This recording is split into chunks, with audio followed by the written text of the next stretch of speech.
Yes, what's good, everybody? Welcome back to Veterans Minimum. I'm your host, Nick Deus. At the Lame Shows, where you can find me. My guy, 10% boys, Agent Chris, not the FBI agent. Not the FBI agent. Yeah. My agent. What's good, bro? I'm good. How you doing, man? Good. I see you have a nice tan. Just came back from South Beach. You know, You made me very jealous. But we were talking throughout your trip, and you had a great time. What's the vibe like in Miami nowadays? Because, dude, there's a lot of people down there that I know from New York that have just been there since January. You were there for a couple weeks. Miami's the place to be, man. They're doing it right. Look, I understand, right? COVID is a sensitive topic for people. But they pretty much decided that people will live their life, want to live their life. I mean, I'm sure you saw Dana White talking about it post UFC event. People are wearing masks. People are not wearing masks. Places are mandating people to wear masks when they walk in. When you sit down at the table, you can take it off. Look, when someone has a drink or two in their system, obviously they loosen up the standards a little bit.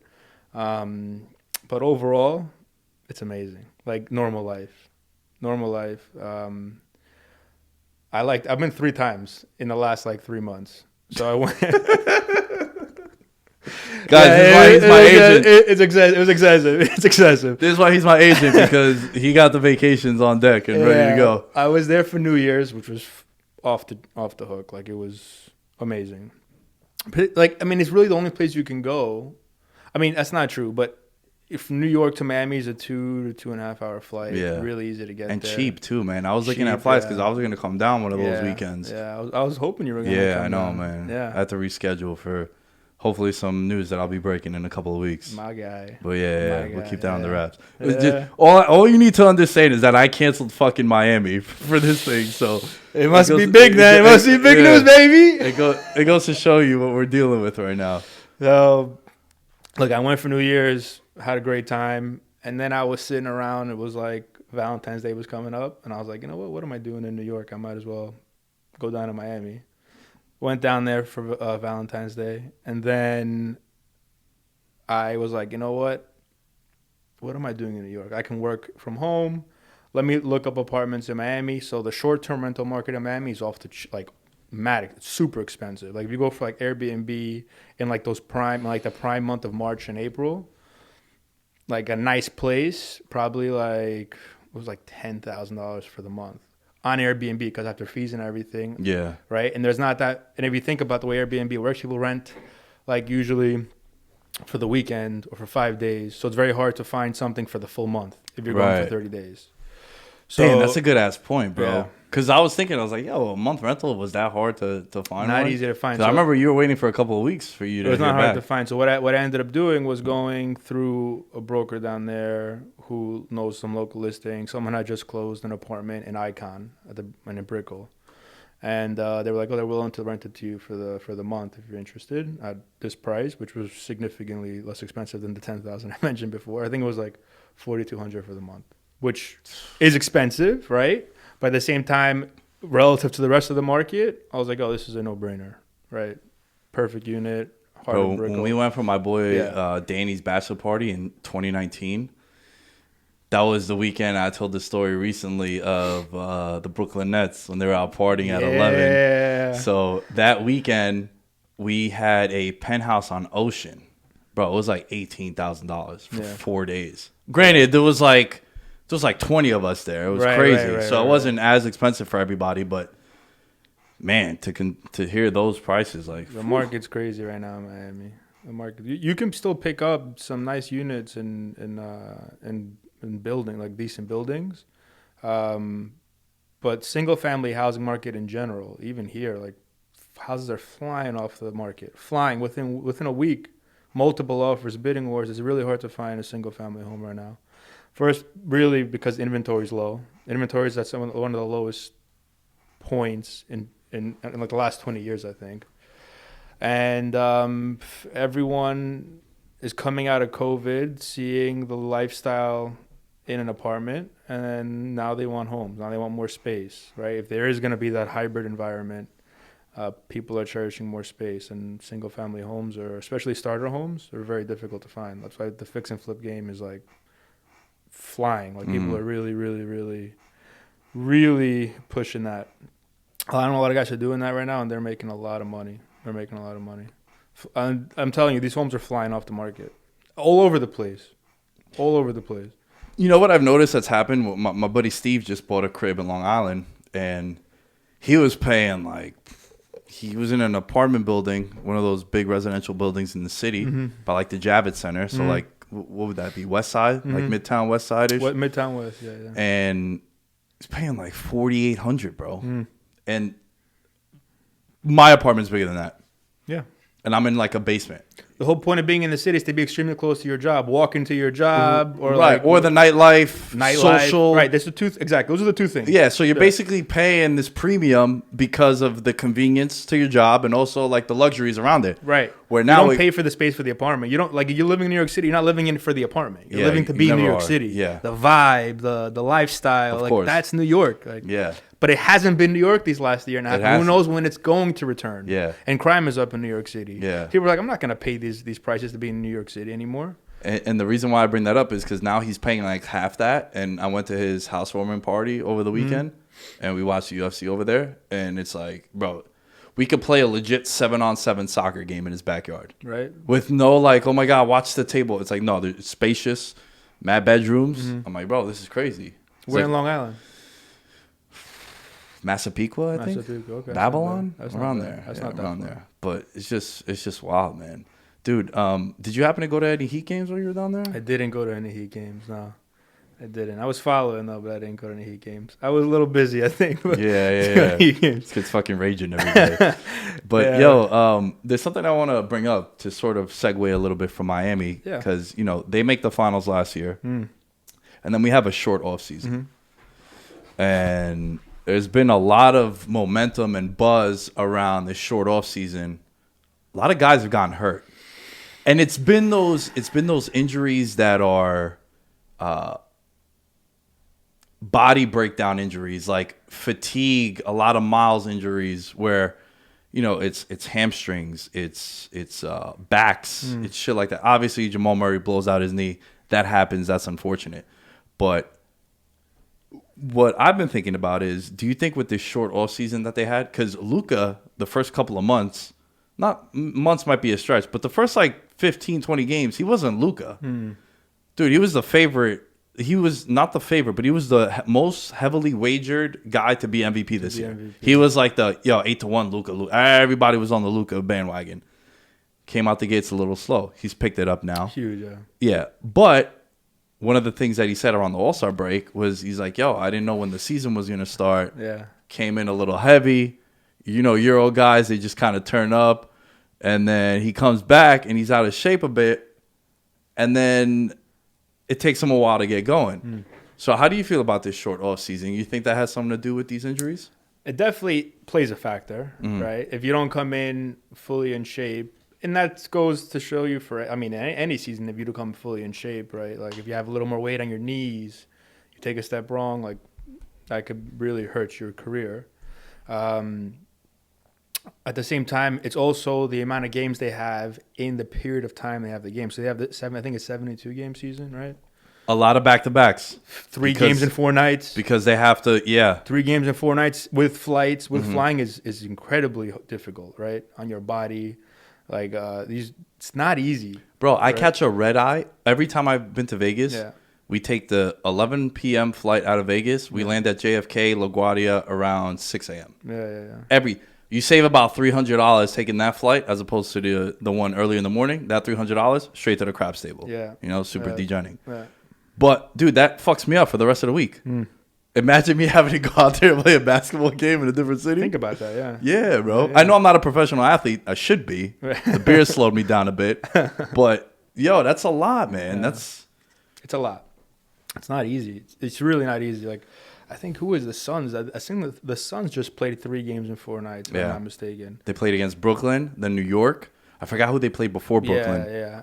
But even if they didn't, a lot of teams have done that throughout this year, and like that takes a toll on players. And like, we're not professional athletes. So I played basketball the other day. The next day, I felt like I hit by a truck. Honestly, I couldn't get up out of bed. I was like, what is going on? Different. I'm not a professional athlete. These guys train for it. They have the cryotherapy. They have the ice baths, and like their whole regimen is to be able to take on your body to take the stress of that many games. My friends played 3 games of full court like last Monday. Yeah. They were on Xbox for the next 3 days. Yeah, I don't blame them. I feel it completely. I get it. But look, you're definitely, there is something to the fact that you're playing this many games in this short period of time, plus a short off season, definitely increases the level of injuries in players, like 100%.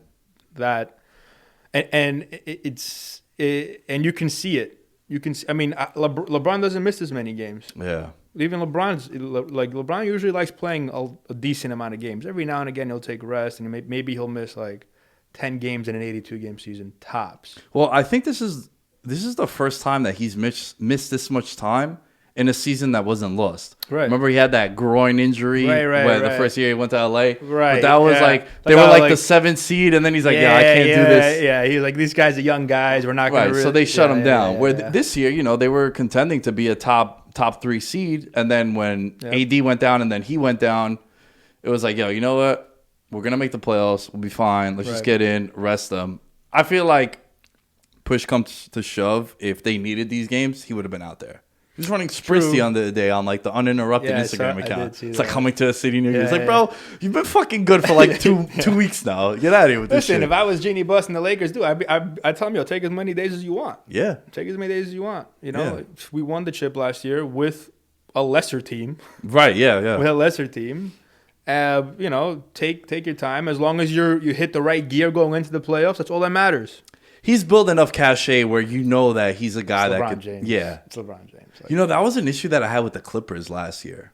They didn't play enough games to have the chemistry. That, and also that whole team. One guy has shown you that he could turn it on when the lights are on, and it was Kawhi.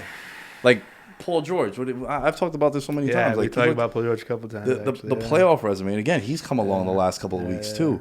But it's like, you're looking at that Clipper team last year. It's like, dude, slow down. One guy on your roster has proved it. Like, all right, when it's May and June, like, I'm gonna turn up. You don't got to worry about me. Everybody else is like unproven in a way. That's true. So that's how I feel about like with this idea of load management now too, right? Like we were talking about this before we started recording. Mm-hmm. If you're a Nuggets fan now, that's very unfortunate. I love Jamal Murray. Yeah, you've been a truther. I love Jamal, and I told you about it before he went on the playoff run last year. I was like, give the kid a chance. It's so unfortunate seeing him go down. It hits you differently. You're upset for the kid. I mean, you feel for him. You work hard your whole career to get to the point where you're contending for a championship, and the window is not that big. Mm-hmm. The window to win a championship is not that big. You may have 3 to 5 years, depending on the age of your superstars, right? Because then. And a lot of times what happens also is like when a young team makes the finals, they don't make it that following year because contracts come up. Or remember like the year OKC made it with it was James Harden, Russell West. That team was amazing, by the way. Yeah. Russell Westbrook, Kevin Durant, Jeff Green, James Harden. Ibaka, Kendrick Perkins when he could move. Yeah. It was like that was a bomb squad. Yep. But they had to trade James Harden to the Rockets because they couldn't pay him. They paid Ibaka instead.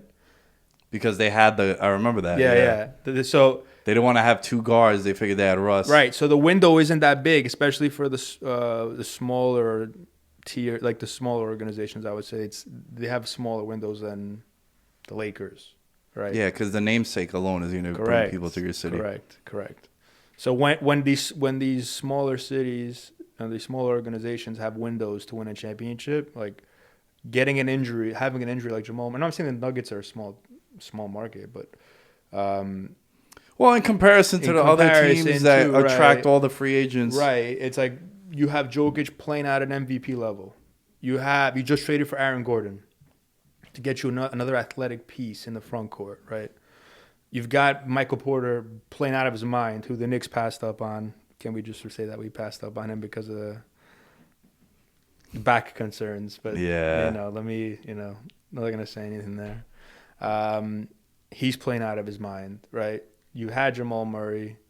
You have some really, really good pieces. And last year they had a really deep playoff run, and they played everyone hard. Another year, growing up, you got the playoff experience.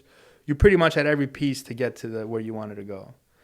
Without Jamal Murray, yes, they're winning still. They're playing, but the regular season is different from the postseason. It's all about matchups. It's literally all about matchups. And Jamal Murray can break down a defense and get you a bucket when you need it. When he dropped that 50 spot last year against Donovan Mitchell, remember that game? The game 7. That was classic. amazing. Yeah. I don't know if it was game 7 or it was maybe game 5. I forgot which game it was, but it was. They both dropped, I think, over 50 points a game. Yeah, I know which one. Yeah, you're right. I don't know if it was game 7. But It was. I think it was like in the middle of the series. Yeah. Incredible, right? That is one game is a difference in a series, right? And if you have that one player who can do that for you, that changes up the dynamic of the team. He makes them more dynamic. He makes them play faster.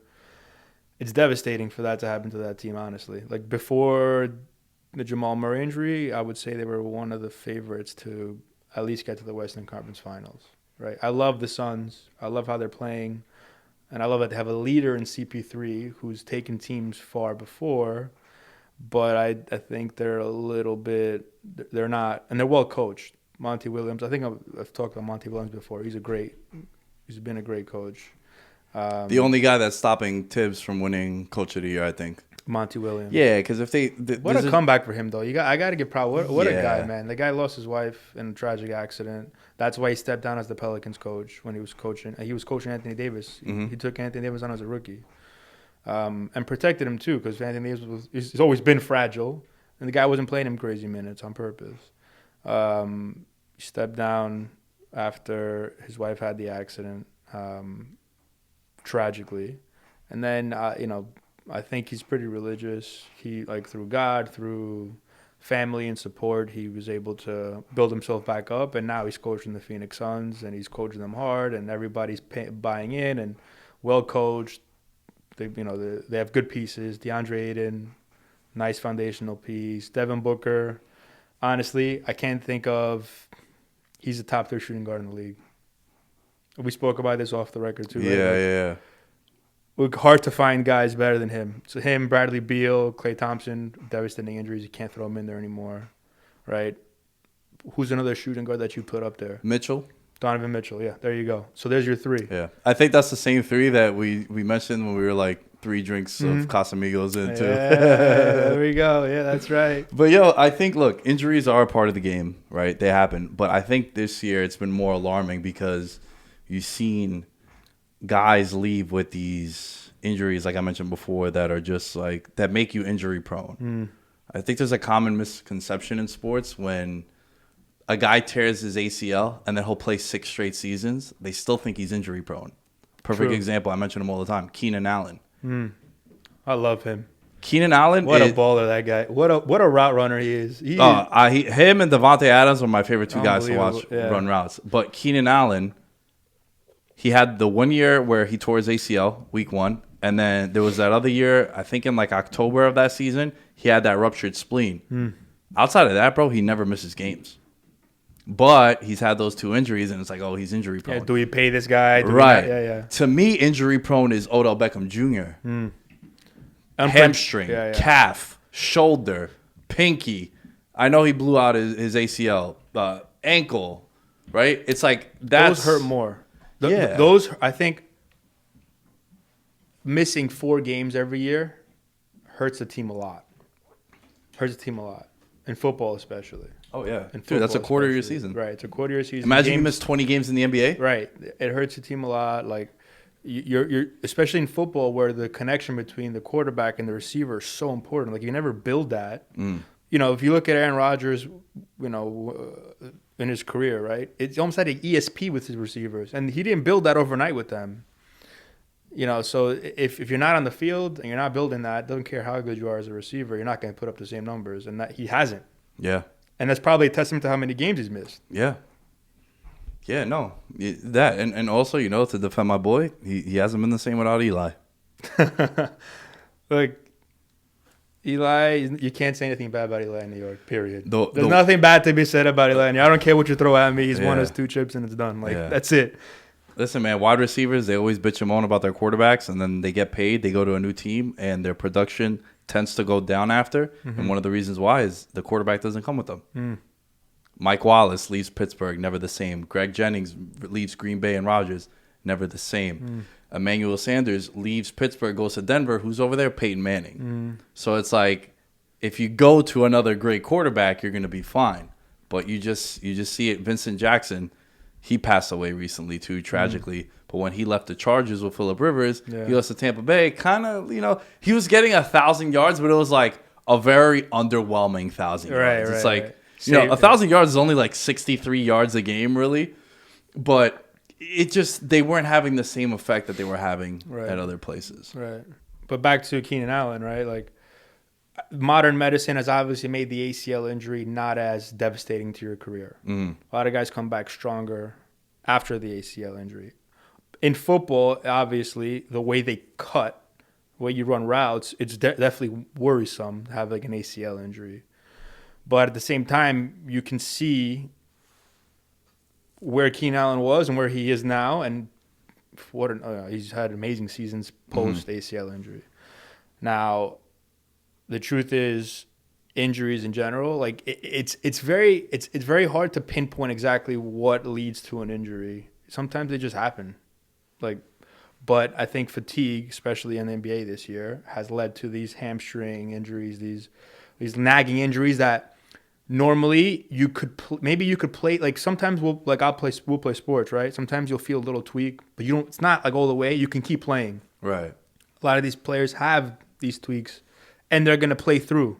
But if they're playing 3 games in 4 nights, right? That third game on that fourth night, if it's a nagging injury, will turn into a pull. Or a tear, right? Like that's where it builds up. So I think to your point, it's very, very difficult to gauge, but at the same time, I mean, like in the NBA, they tried to squeeze in as many games as they could in the 72 game, like the period that they had for media rights. I mean, they were hurting for sure, right? So, in a normal season, the playoffs have started already. Yeah, today's? They would start at the beginning of May. So, right, probably this next couple of days they would have started already. Yeah, but they still have about 10 to 12 games, roughly, give or take. 3 weeks. Yeah. 4 games a week, maybe. Yeah, 3-4 games a week. I was going to save this conversation for a little bit later, but we mentioned Jokic. We spent time on Jamal Murray and the Nuggets. MVP. It's going to be Jokic. It should be Jokic. Why is it that people are disrespecting it, that it's going to be Jokic? Why does it feel as if, and following certain people in NBA and talking to some of my friends, it's like, Jokic is going to be MVP. It's like, this dude I'll never forget that graphic that they put up a couple of weeks ago on that ESPN game. It was like, leads Denver in first. Literally everything. It was literally everything offensively, it was crazy. But do you think it's because, I think one thing that people feel this way, the reason why people feel this way about Jokic is because as of right now, they're slated to play the Lakers in the first round. They're going to get bounced, especially without Jamal Murray. I mean, they lost to them with Murray last year. I feel like people put too much stock in the playoffs when it comes to the regular season MVP. I'm not one of those people. To me, it matters if in 3 games in 4 nights, when you're playing Minnesota, Utah, and Washington in a regular season, that you were the best player in that regular season. Like that stuff means like it's. I kind of like MVP awards and like All Pro, All NBA. I kind of value those a lot because it's great for when you look back at like old seasons. Like, dude, we weren't around in the 80s, but if you pull up an All NBA team in 1988, you could be like, all right, those were the 15 best guys that year, and then maybe historically this guy isn't mentioned with like Isaiah Thomas and Magic, but it's like, oh, he was first team with them. You know what I mean? So to me, I value those awards. I like them a lot. I feel like that shouldn't matter, bro. Like this idea that LeBron is the best player in the league every year, like, yeah, he is. But you know what? There are some seasons where like he don't give a fuck about that game in DC against the Wizards on Wednesday. Right. But Jokic does. Russ did. Harden did. Giannis does. So that's just how I gauge the MVP. The MVP award is based just on the regular season, the way it is right now. And I think you can't change that because that may have changed the result of MVP in years past. And you got to keep it consistent moving forward to respect who didn't win the award in the past, right? You can't just change the criteria for an award that big. And I think I hear what you're saying, where people are kind of disrespecting Jokic in circles, in conversations. I think it's just the way he plays. You look at him and you're like, this dude's a baller, but this dude's a baller. He is amazing. Amazing. I mean, he's played, and honestly, the two front runners before were Embiid and Jokic, which is kind of crazy to say two centers were the front runners for the league, right? Bro, I had Embiid at 14-1. Wow. And then Does that injury cost you? Yeah. The injury that cost he was like minus 250, and then he gets hurt. And it like, was the injury that cost you. Yeah. Killed it. Yeah. Because he was definitely up there. He was the favorite. Yeah, he was the favorite. Up there, for sure. For sure. He and I spoke about Embiid last time on the podcast. I think he's the most dominant big man in the league, and it's not close. It's not close. He's in a different, and you see him this year, he's in a different rhythm, man. He is just mid post, low post, 3-point shot, pump fake, spin moves, double pump fake. This guy is just unstoppable. Unstoppable. Jokic isn't as dominating offensively, but maybe he can be. He's just more like, his game is also centered around his passing ability. And he doesn't take over. I mean, he has taken over games offensively. He can hit the 3-point shot at a high clip. He's got the mid-range. He scores sometimes in positions where I'm like, how did he even get that shot off, right? He makes people look silly. I think it's, what's Jokic's odds right now to win? I mean, he's definitely... He's a significant favorite. He's the implied odds means he's like 88% to win it. Yeah, he's going to win. Yeah. And he deserves it. He really deserves it. Now, at the same time, the MVP award has to be a regular season award, because what happens if someone gets hurt in the playoffs, right? Think about like if Jokic got hurt in the playoffs and you were basing it on including the playoffs. Now, would you just cancel out everything he did? Well, that's what happened to Rose, right? Yeah, D Rose. Didn't Rose get hurt the year he won MVP? I don't think so. I think it was the year after he got hurt. So. In the playoffs. In the playoffs. Oh, you might be right. Actually, you might be right. Yeah, he might have gotten hurt. I'm not sure. I got it right here. He tore his ACL in Game 1 against the Sixers. Okay, so you were right. He tore it the year after. Against the Sixers. Yeah. They were down by like 10 points. I remember this game. They were down by like 10 points with like 45 seconds left. They still had him in the game. No, they were up. It says right here. They were up 12 with 122 to play. They were up 12? Yeah. It came up short of a triple-double, 23, 9, and 9 in 37 minutes. And driving to the lane, blew out his left knee, missed the rest of the playoffs. So he won the MVP, and then the next year he tore it. Okay. You know what confuses me sometimes with the NBA? They do 2010, 2011. And it's like, oh, he was the 11 MVP, but it was really like for like... that's where it confuses me a bit. Yeah. But yo, with Jokic, right? Like, I don't think that's fair to guys when they win MVP. Last year, Giannis wins MVP, and people were bashing him after. The NBA also does a terrible job of giving the award during the conference finals. Yeah. Like doing the playoffs or after the... Yeah, or even the NFL. Yeah. If I was the NBA commissioner, when the regular season ends, I would take 3-4 days. I would host an event like the NFL award show. I'd do the NBA award show. Pre-playoffs. And I give all the regular season awards out. And you give some of these guys a chance to rest, 3-4 days, you know. And even the ones that are going to go to that award show, you're not going to be playing anything. You're going to have fun. You're going to get to decompress a little bit. And from there, you start the playoffs. Yeah. Why can't you do that? I mean, you could. I guess hypothetically, it's do the NBA teams want their players right before the playoff run taking a little bit of hiatus to go to an award show? Like, they want their whole mind to be on the, geared towards the playoffs. I think that's fair. I think that's what it is.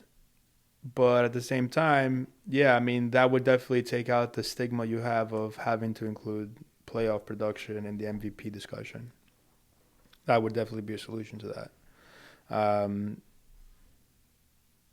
I think last year, honestly, LeBron should have had the award, not Giannis. And I'm Greek and I love Giannis. I just think LeBron was incredible last year. His whole season last year was incredible. And they won the championship. Now, that's, I see that he won the championship after. Right. But still, he had such an amazing year. And I know Giannis did as well. But, if you know basketball, you know LeBron's a better player than Giannis. He is. Right. He is.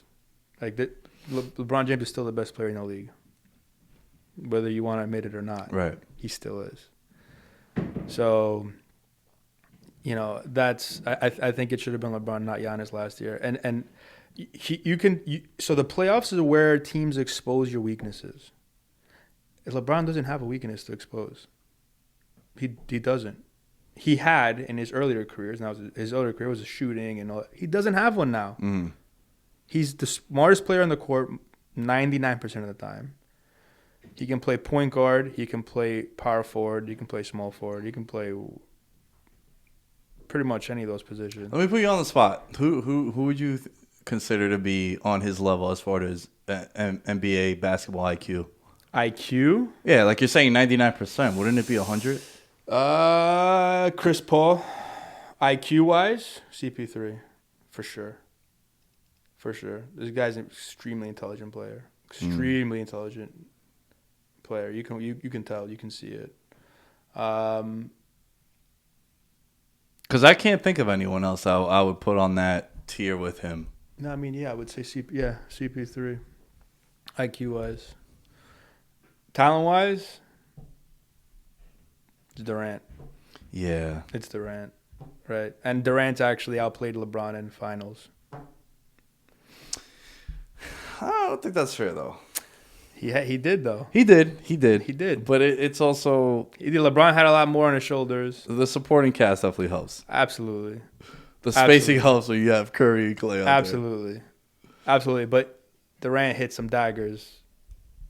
Right, yeah, he did. Right in his face. He did. You know what's crazy? Speaking about basketball IQ, how LeBron let him get off that shot that, iced the game. That dribble down the left side of the court, the pull up. It's so hard, though. I remember, what do you do? Durant's coming down the court. That's his shot. He shoots at such a ridiculously efficient percentage all over the court. Well, that's why I was super adamant about the Knicks giving him the contract at the time. And people being skeptical about what happened in that negotiation. I still don't understand what happened. Did the Knicks not offer him the max? What was it that he just shunned us to go to the Nets, which I'm really upset about still. I think ultimately it's the higher ups. Different regime from what was there when that happened, but man, but Durant, right? He's not a player who is built on explosiveness, so that's why I thought he was going to be fine. I know I've said that many times, but it just sort of ties into the conversation that we've been having. The Lakers this year. Is it fair to say they might have a easier route to the finals than even last year? Who did they verse last year in the first round? Portland. Hot that's Portland right. Team. Hot Portland. Yeah, team. They dropped the first one to Portland, and then they dominate them. Yeah. Who did they play in the second round? They played the Rockets. The Rockets. That was the Harden and Russ. And then they played that Nuggets team. And this year they'd be playing so let's reverse that now. This year they'd be playing the Nuggets team right now without Jamal Murray, so that's easier. So right now the Nuggets are in fourth with 40 wins. They're 3 games back of the Clippers, who are the 3rd seed. The Lakers are 4 games back of the Nuggets, but they're 2.5 up on Dallas. With about 10 to 12 games to go. Yeah. Okay. So, yeah, with 11 games left to play for the Lakers. Now, they're going to play Denver without Murray. Right. They would play the winner of the Utah, whoever wins that play-in game the play-in game, yeah. Listen, man, Utah, I don't know. I think they're gonna go down as a really solid regular season team. You think so? Yeah. Oof. That's a tough question. Utah, I think. Man, this year, because then when would they play the Clippers if they play the Clippers? And they can only see the Clippers. So the Clippers are going to play the Mavericks in the first round. I think they'll beat them. They'll beat them. Yeah. But look, last year they made it a series without KP. I know Luka hit that ridiculous shot too. Yeah, I just think Dallas just doesn't have the tools. They're going to lose. That's fair. That's fair. But then after that, it's going to be the winner of Phoenix versus the Memphis-Portland playing game again. And like, yo, that's if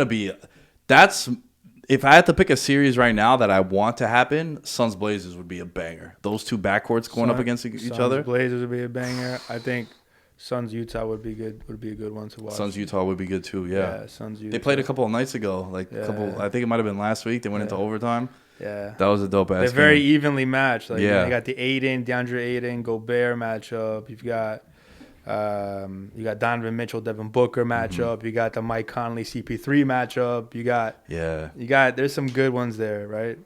But the Lakers roadmap, because man, if AD and LeBron are healthy, I think they beat everyone. Oof, are they the best team in the league? That's a tough one. I hate to say this, but the Nets are so good. The Nets are so good. And those three guys together. Hey, can we see them play together, though? I don't think we need to. Is that fair? I know. Because they haven't really played much together. I know. And these guys have missed some time. But Harden is not like...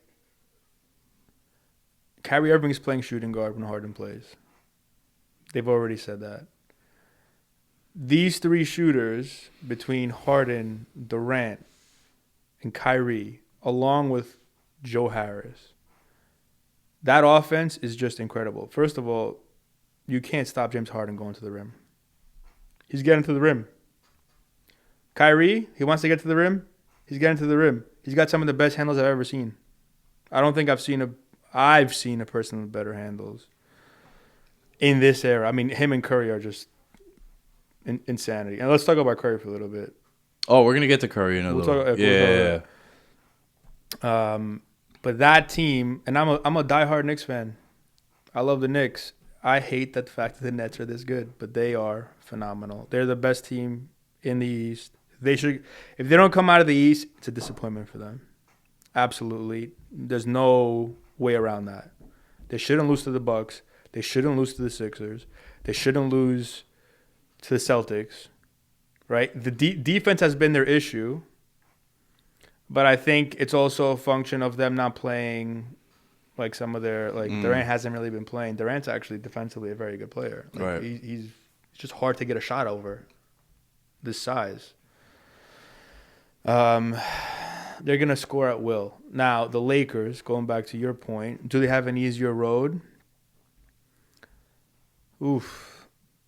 I think if they don't verse the Clippers, they will have an easier road. I think the Clippers have a chip on their shoulder for what happened last year. They didn't even make it out of the semifinals. And they blew that lead. They got bounced by Denver. They blew a 3-1 lead.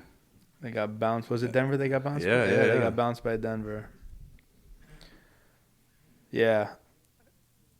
It really, I guess, it's hard to say whether they have the easier road or not because you don't know who's going to, like, which team. Because it's all about matchups. Mm-hmm. It's all about, like, okay, how is this team going to match up to the Lakers? And, like, you would say if the Lakers had a weakness, it would be point guard, shooting guard. Even though LeBron plays point guard, he's not going to guard the point guard. He's not going to play defense in the point guard. So if you have a really good point guard that can penetrate and put stress on the defense, that... Well, I think KCP and Schroeder are kind of... They're pests, right? Like, they're... Yeah. They're not all defense, but they're annoying. Like, they could create a little bit. Well, if they're not defensive matchups, right? But if they're not doing that, they're not playing. That too, yeah. Right, like. Well, that's why Rondo was so big for them last year. He's good defensive. He's a pest. Rondo was a pest. Yeah, Rondo was the third best player on that team in the finals. Yeah, he's a pest. So, do the Lakers have an easier path is your ultimate question, and I think it's hard to gauge. They definitely have an easier first round matchup this year, Denver without Jamal Murray. Right. Because, again, it's all matchups. Jamal Murray this year, if it was the Nuggets with Jamal Murray against the Lakers, that's a 50-50 series. That's a 50-50 series. Yeah, especially with Aaron Gordon now over there. That's a 50-50 series. Michael Porter playing better. And for sure, 50-50 series. Without Jamal Murray, I don't think they win. I don't think they win. I think the Lakers advance. I think the Lakers beat whoever comes at them in the second round where they're... Because the Lakers had it easier. I mean, the Lakers had the Nuggets last year with Jamal Murray. This is actually a tough question. I think the Lakers still win. Everyone they play. I think Utah's going to be their biggest competition this year. Really? Yeah. Yeah. So you're definitely higher on Utah than I am. Yeah, I mean, yeah, because here's the one issue with Utah is that their primary offensive creator is Donovan Mitchell, and they don't have another person who can create offense at the level that a second superstar should, right? Like the Lakers have LeBron James and Anthony Davis, who's a superstar in his own right for sure, a phenomenal player. He's, a superstar is someone that needs to get double teamed. Needs to get double teamed. He's got a move that you can't stop. That's a superstar, okay? Obviously, volume comes into factor too, right? Sometimes you get players who just have one move and you got to double team them, right? But I'm saying he's a person who carries a team and can also create. And I'm not saying that Gobert is not a superstar, but he doesn't put pressure on the offense the way Anthony Davis would. And that's the biggest knock for Utah. Like if you double team Donovan Mitchell and you take him out of the game, who's going to create the offense? Who's going to get the scoring for you? Yeah, no, that's a good point. Who's going to create the offense? That's a good point. Right, so yes, they got Mike Conley. They've got some very good shooters. They've got Gobert, who's arguably the best defensive player in the league, who they just paid a lot of money. Yeah. You want to hear something crazy about Utah, bro? I couldn't believe this. They're 26-4 at home. They've lost twice to Minnesota at home. And Minnesota has like the third worst record in the league. They've lost 3 times to Minnesota total, actually. Total, yeah, but twice in Utah. So of the 6 losses, they have 2 against. Of the 4 losses, of the 4 losses to Minnesota, who's again in the lottery. Yeah. No way. Yeah, man. Oh man, I couldn't believe it when I saw that. That Minnesota team. They've got some nice. The kid Anthony Edwards is playing well. They're also letting him go crazy. Yeah, they're giving him shot attempts, right? Yeah. Which you're not giving to, like, Quickly he's not getting those kind of, Right. I mean, obviously Anthony Edwards projects to be the better player, right? It's obvious. But he's got swag. He's got that attitude. I like Anthony. I like what he's about. I do like what he's about. Now, the fact that Utah's lost to Minnesota means they haven't lost to some of the other teams. I wonder what their record is against the better teams. Man, maybe I have to take back what I said about Utah being the biggest competition. Yeah, I don't agree with that. It's because I'm thinking about it now, and I made the point that they don't have a second offensive creator. Like Mike Conley's up there in age. Like he's a very smart, super smart. He's a great basketball player, but he's not Mike Conley that he was in Memphis. Yeah, it's definitely the Clippers are their biggest threat. Yeah, and I like the Suns as much as you do. I've been looking at their odds, 25-1. It's the Clippers. But yeah, it's the Clippers. The Lakers would have a harder path this year if they first the Clippers. The bottom line. That's the bottom line. Yeah, if they meet up, that'll be the hardest Otherwise, it'll be an easier path than last year.